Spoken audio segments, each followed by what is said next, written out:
be talking last about a stage match, and I'm going to be focusing a little bit on the early result acceptance program for OBGYN. So I'm going to take us back to this slide, and I would say we are here. There's a match that's been in place for a long time. We're trying to do some changes. We're not able to currently. We're trying to think about what do we want to do right now. So just to give you a little bit of history.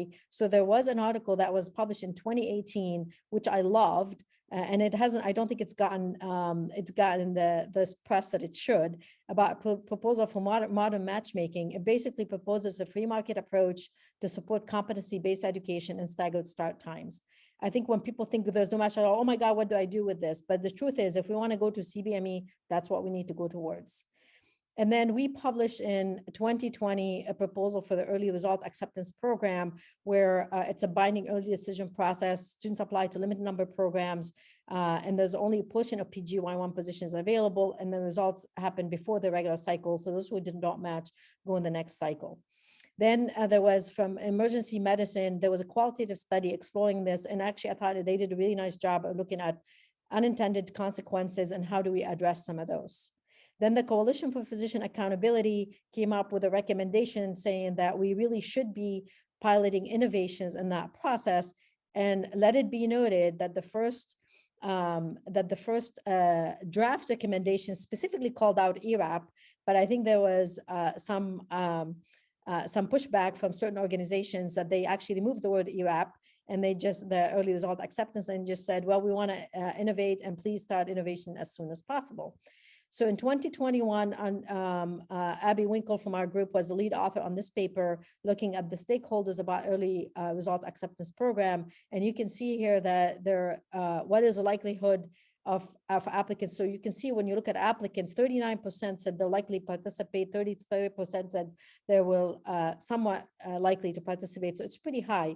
It wasn't as high as program directors. Program directors get very antsy when you're going to go outside any process, because they'd be like, how am I going to fill my spots? What am I going to do? So again, this is the stakeholders' perspective is different depending who you're asking. Then we did some modeling based on 200. This is based on 2021 data. We assumed we have 279 residency program, 1,460 positions available. We're having the number of applicants, the current ratio of positions to applicant, and there's 146,000 applications that are submitted. And it's estimated that we need 17,000 interviews based on current data to fill those spots. And then we had asked our stakeholders about how many applications they submitted. And also we asked the applicants what percent of programs they would have been in the top three. And this goes to the point that Steve made earlier. Applicants do kind of know whether top three programs. So when people say applicants have no idea, it's not true. They do know. And actually asked about the program directors about some suggested parameters. And we assumed that past behavior predicts future behavior, and that all ERAP interviews will result in ranking a program, and that all the ERAP positions fill, and that it would not change the total number of programs an applicant would submit, and there's a stable match rate. So we gave these recommended, and we talked about opportunities and challenges. And we said that applicants can apply to 3 programs. Programs can include up to 50% of categorical positions. And we looked at potential outcomes of ERAP, and you can see the savings are huge. Just for OBGYN alone, the savings are anywhere between 146,000 to 2.62 million.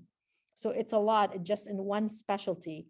And we looked at, you can save up to $1.3 million in faculty time if you reduce those number of applications. And again, this is filling less than half the spots. So the savings are not just in applicants traveling, it's in your faculty time, it's in your time, what you're doing. So, and then we got an IMP position statement on the feasibility of an early match, where they said, nope, you're not doing this. And they put a statement on their website that this is a really bad idea. And when somebody, I think Eric Worm said failure is okay. We also think failure is not an option. So we're going to look for alternate routes to how we get there. And we do know that it could have a lot of unintended consequences. So we are driving carefully. And one of the alternative routes, and this alludes to what Steve talked about earlier, is let's do the signaling, but a little bit differently, because we wanted to have a higher number of signals Our intention is not to do a soft cap, but it might end up being that. The reason we chose 18 because we don't believe people need to apply to more than 18 programs. And we put the 3 gold signals to kind of inform what our early decision would look like.